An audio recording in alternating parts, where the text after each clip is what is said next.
Discovering Alabama is a production of the Alabama Museum of Natural History.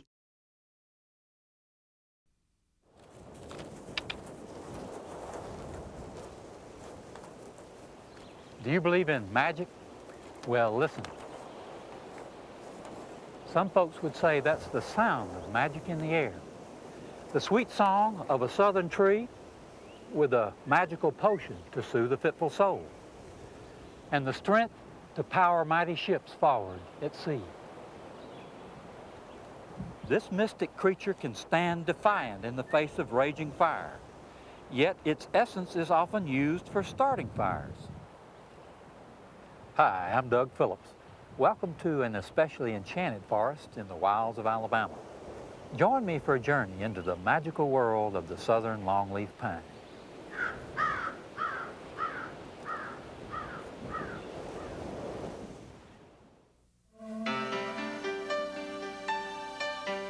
This program is about a land unknown to many people, a land that in many ways has escaped the hustle and bustle of modern civilization, a place with bountiful backcountry, forests, streams, and wildlife more diverse than can be found in much of the inhabited world. Come along with me as we explore the natural wonders of this land. Come along as we discover Alabama.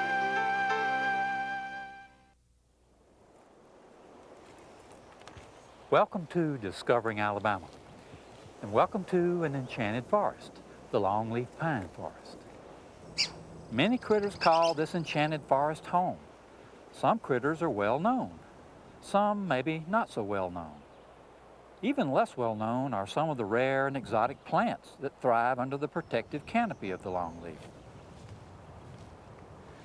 Now you might ask, what's the big deal about pine trees in Alabama? Well, this is no ordinary pine. This is the southern longleaf pine. Zipping down the interstate at 65 or 70 miles an hour, it's not always easy to spot a longleaf among the other kinds of pines that are prevalent today. But the longleaf is worth taking time to notice. Oh, and here we find how the longleaf pine tree gets its start. This is a longleaf pine tree cone. The longleaf puts out a bigger cone, even bigger than this particular one. And the seeds for the pine are found nestled inside each of the fingers of the pine cone. When it first starts growing, it looks like this here. And it's called the grass pine stage. And it can stay in the grass pine, grassy looking stage for a number of years. And this is a good place, in fact, to talk about how it gets its name. The longleaf pine needle is substantially longer than that of other pines. It can get up to 18 inches in length, quite a bit longer than needles of other pines. After staying in the grass stage for a number of years, it finally takes root well enough and begins to grow faster to become the beautiful tree that we see. So the longleaf differs from other pines in some quite noticeable ways. And there's even more to the longleaf than meets the eye. Longleaf is particularly valuable in that it grows straight, it tapers very little, so that it makes high quality lumber. There's nothing more beautiful than going into an old home that's been built out of heart pine, and the floors and just the way it smells and sounds. The longleaf pine was used to build and grow this nation. From its sap, turpentine was distilled and used as paint thinner and a solvent, and as a potion to soothe aching muscles. Its pitch was used to seal the seams and keep mighty ships afloat, while its tall and true trunk was used as masts to propel them onward in their journeys. But it's more than a utilitarian value that makes the longleaf forest enchanted. Even as the longleaf was being felled for its functional purposes, many folks realized that it was something special to dwell among these southern pines. You know, all the resorts in the South were located in longleaf pine areas. They all thought that the vapors or the phenols, I guess they were, from the terpenes, were good for your health. And probably it was because the areas were generally drier, they were open, they weren't as humid. But there's quite an interest in the historic healthcare business about moving to the piney woods of the South. Well-managed longleaf forests among, if not the most attractive North American forest. If they are managed well, the understory is open and park-like, with the grassy or herbaceous ground cover, the tall, straight boles, the contrast between the dark, straight trunks and the light green and very often wildflower-studded ground cover is very attractive.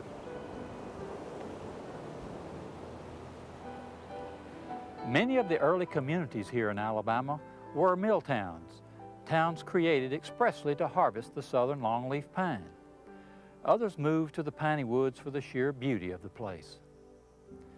In this magical place, you can find the overstory, you find the understory, but unlike so many other forest settings, in this established longleaf forest, there is no mid-story. Here you can be deep in the forest and still delight in panoramic views. And the unique environment created by longleaf dominance gives rise to what many consider to be the most magical quality of this enchanted forest. Can you hear it?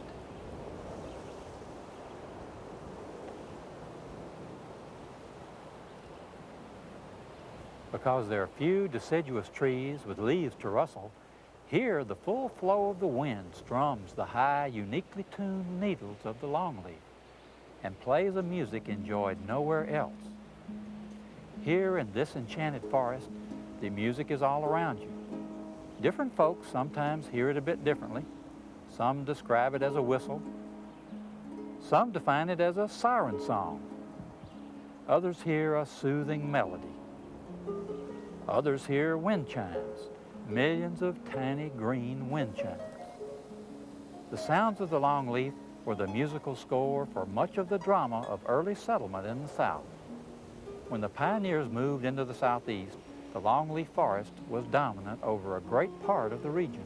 Historical accounts tell us that virtually all of the uplands at the time of European settlement were dominated by longleaf pine across the southeastern coastal plain and actually extending up into the mountains in Alabama. From Virginia through Alabama and into Texas, the longleaf forest commanded an estimated 92 million acres. Many scientists believe the longleaf ecosystem was one of the largest to ever exist on Earth under one canopy of trees. For thousands of years, the longleaf reigned supreme across much of Alabama and the Southeast. How, why could one tree, even a magical tree, be such a dominant force? The answer uncovers yet more magic.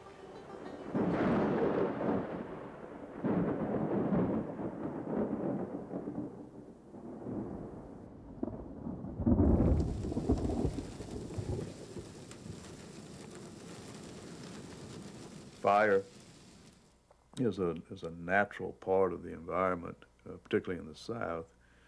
Lightning-ignited fires apparently spread across vast acreages, stopped only by major river systems or adverse weather conditions.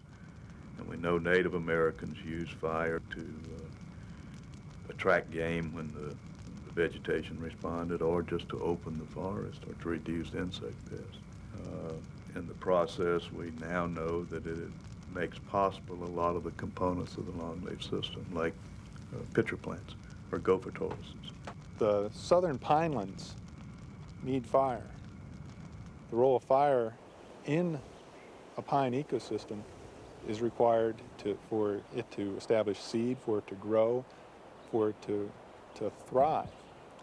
And it's a system that thrives on change.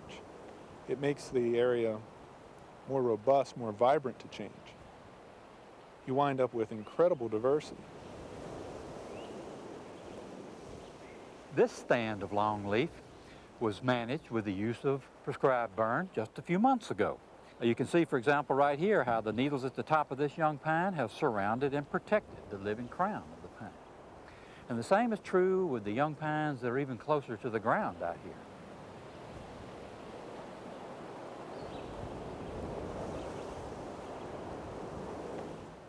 Here is a tree that thrives with fire, a tree that once sheltered one of the largest ecosystems on land, sheltered the homes of plants, animals, and humans. A mighty tree, tall and true. So why is it most Southerners, most Alabamians have never really heard the music of the longleaf? Of course, initially we had about an estimated 92 million acres in the southeast dominated by longleaf pine. That's since declined to, the last estimate is around 2.9 million acres, and we know it's less than that because some of the estimates are 8 to 10 years old. Of the longleaf pine that's left, I think there's only 2 counties left in the southeastern United States that have over 100,000 acres of longleaf pine. Escambia County, Alabama here is one of them. From 92 million acres to less than 3 million, and still dropping. How could it happen? How could such an integral part of our Southern heritage just disappear? Around the time of settlement, forests was probably viewed as a barrier to much of what they intended to do and had to be cleared in order for them to farm. That took place systematically to open areas for agriculture. Stock was allowed to range freely in the woods, and we're beginning to understand how important the impact of hogs particularly were on longleaf pine regeneration. Logging was done along the watercourses because that was the only way to move the large trees that we hear on the uplands. So that left the highest ridges unlogged, and that longleaf dominated system persisted until the advent of steam. Before the advent of steam equipment, great rafts of longleaf logs were floated down Alabama rivers to Pensacola Bay and Mobile Bay, where they were sold as they still drifted in the water. Steam engines opened up new opportunities for loggers to push deeper into Alabama forests. Steam equipment replaced less efficient water-powered sawmills, and steam locomotives allowed mill operators new means of getting the logs to market. Longleaf logs were often used as rails for the trains. The longleaf is such a valuable wood that, in a sense, it was a victim of its own success. Yet there's another reason for the longleaf's decline, and it has to do with the success of an altogether different sort. Only you can prevent forest fire. And it's true.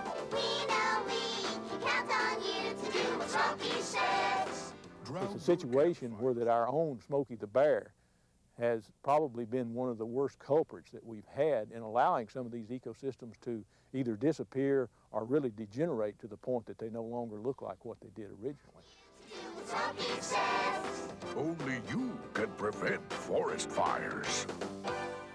There was that point in time that we considered all burning in the woods as being bad, and we were very successful in stopping that burning. Little did we realize at that time that some fire occurring at the right times of year and under proper conditions has been critical to maintaining these ecosystems since the beginning of time. We can't go out here and just indiscriminately, nor should anyone else go out and indiscriminately start setting fires thinking, hey, we're doing great and wonderful things. The types of fires that we will use in our attempt to restore these fire-dependent pine ecosystems are controlled burns. They are set under very exacting conditions of weather, moisture content in the fuel, this type of thing. Our agency probably knows more about fire, its control, and the setting of fire of any agency in the world. And it has become an exact science. Now, no one would suggest that you or I start a forest fire. A prescribed burn used to manage longleaf requires a lot of scientific forethought. The fire and the smoke have to be managed just right to stay under control. So it was with the best of intentions that the U.S. Forest Service and Smokey Bear asked you to stomp out forest fires. Yet that form of government intervention caused a problem for the longleaf, as did another form of government intervention. One of the problems that we have today with that is the current estate tax. On large estates, the tax burden may be as much as 50% of the value of the estate, payable in a very short term, in fact 6 months. And that tends to be a disincentive for long-term stewardship of forest resources. It's not an uncommon situation for timber to be, for forced liquidation of timber to pay estate taxes.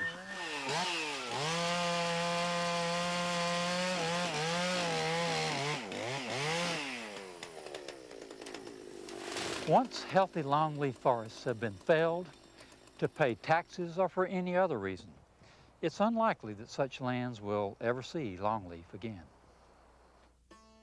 Loblolly and slash pine particularly were very easily adapted to industrial forestry.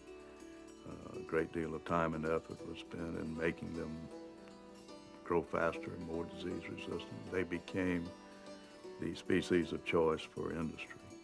And when the forest industry moved to the south in the 1950s, they converted virtually all of their land holdings into those species, effectively eliminating longleaf pine from their lands. Overharvesting and the elimination of fire took its toll on the longleaf. Then the kingdom once ruled by the proud longleaf was replanted in loblolly and slash. In many places, pine trees became a row crop. The southern longleaf pine that was once the pride of Alabama doesn't get the headlines like the rainforest. It doesn't get national news like the forest of the Northwest. So where are all the people interested in saving the longleaf? 'Cause longleaf is really great, longleaf grows really straight. If you're looking for a tree to grow, longleaf is the way to go. I'd like to welcome everyone here on this wonderful occasion to Brewton, Alabama. Well, longleaf ecology is the best. Just light the drip torch and let nature do the rest.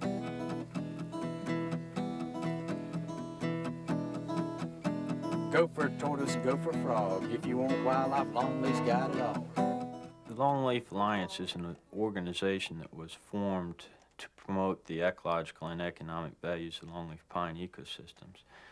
We have quite a few members, including state forestry commissions, the Forest Service, forestry nurseries, a lot of private landowners, both large and small acreages. And together we kind of work to get information out about longleaf that encourages people to retain it where they have it and to restore it to areas from which it has been removed where it meets their objectives.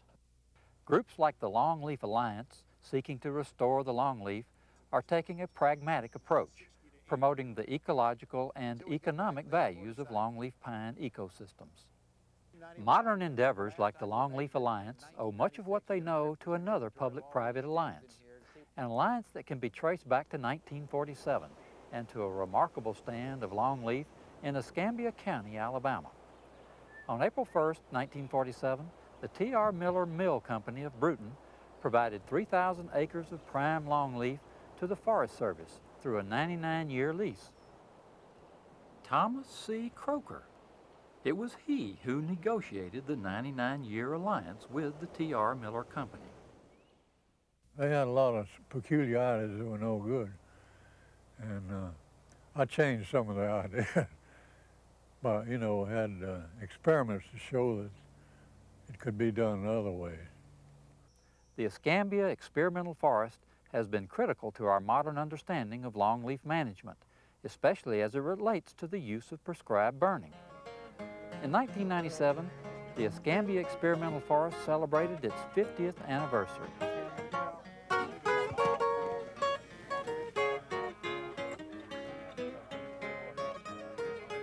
Restoring the longleaf means restoring nature's management techniques to the forest, and that means fire. The reintroduction of fire as a tool of forestry is not without controversy. But when you burn is the real controversy today. People burn their woodlands mainly in the wintertime. And now we're learning that the growing season burns, spring and summer, are more significant in that they control the competitive hardwoods, and they also probably stimulate different species on the ground to flower at different times. So there's a much greater interest in burning today, and I think people realize it's essential. It still is very frightening and it has to be prescribed. You have to know what you're doing. You have to know what the wind is like and what the fuel moisture. You just don't go out and throw a match out there. You really, what they call, make a prescription. During this century, we've gone from being very afraid of fire to learning more about it. And the more time we spend with it, the more critical we see, not just for the longleaf species, but the animals that are out in the forest. But there may be a deeper force at work, and that is that renewal that comes after fire.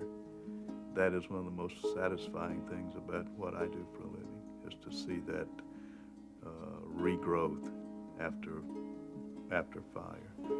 The regreening of the forest after fire is one of the more remarkable feats of nature. Well-controlled, prescribed burns are an important part in reversing the decline of the longleaf and bringing back the sweet music of the longleaf forest that was heard by our forefathers when they settled much of Alabama. But it's not enough to just sit and listen to the music. If there's to be a real reversal in the decline of the longleaf, there must also be an economic gain. The value of longleaf to the landowner is to produce solid wood products. The landowner, that's really his only source of income, is those trees out there. So if you look at the different levels of income that you can receive from the forest, the least value would be from pulpwood, and that's often from the intensive culture. And the intensive culture also produces trees that have lower strength and poorer wood properties for solid wood products like lumber and poles and things like that. So if under the natural system, you may have a little longer rotation, but the wood properties would be much higher, and the return to the landowner can be very high. The longleaf pine is economically valuable, but any investment in the longleaf is a long-term investment. So money's not enough. There must be more. Ecological, sure. An established longleaf pine has a great biodiversity. But there's more. There's that third reason. We have environmental groups that represent the ecological interest in longleaf. We have people who are interested in the economic returns from longleaf. And we have a large group of what we call non-industrial private landowners who are interested in some of the ecology, some of the economics, but they're also interested in that emotional return that you get from regenerating a species like longleaf that's part of the southern tradition. I think it's a part of our southern heritage that we've lost. I am a professional plant ecologist. It's interesting to me on that scale because of what grows in it, the whole system, but it's also interesting as a cultural phenomenon in the South and how much of the economy was really based on longleaf pine, from naval stores to timber production, and I think it's something that's germane to everybody's life in the South. Yeah, I think that is true. I think the southern heritage is one of regard for natural resources. Longleaf lends itself very well to hunting, to that utilitarian nature of the southern culture, and also that sort of harkens back to those days when people had a small impact on the landscape, and you could feel part of a much larger thing. Longleaf, for some reason, inspires that sort of reverence for natural resources.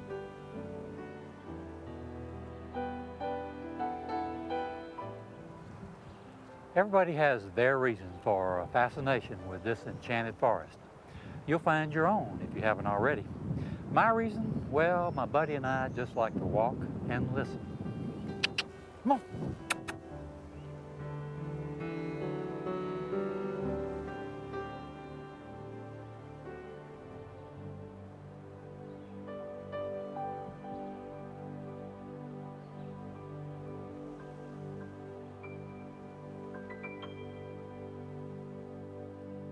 Okay, stand by. All right, anytime, guys.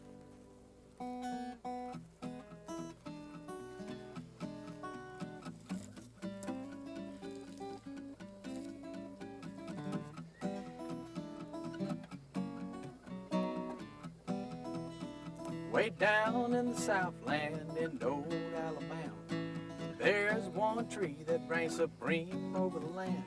Its name is longleaf pine, and you cannot deny that it will grow here in the South until the end of time. 'Cause longleaf is really great, longleaf grows really straight. If you're looking for a tree to grow, longleaf is the way to go. Well, its wood is good for anything from telephone poles to the backyard swing. It's even great for ecology. It's good for the deer and the birds and the bees. 'Cause longleaf is really great, longleaf grows really straight. If you're looking for a tree to grow, longleaf is the way to go.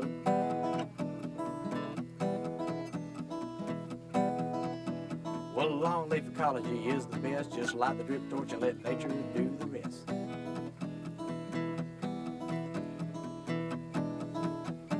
Go for tortoise, go for frog. If you want wildlife, longleaf's got it all. 'Cause longleaf is really great, longleaf grows really straight. If you're looking for a tree to grow, longleaf is the way to go.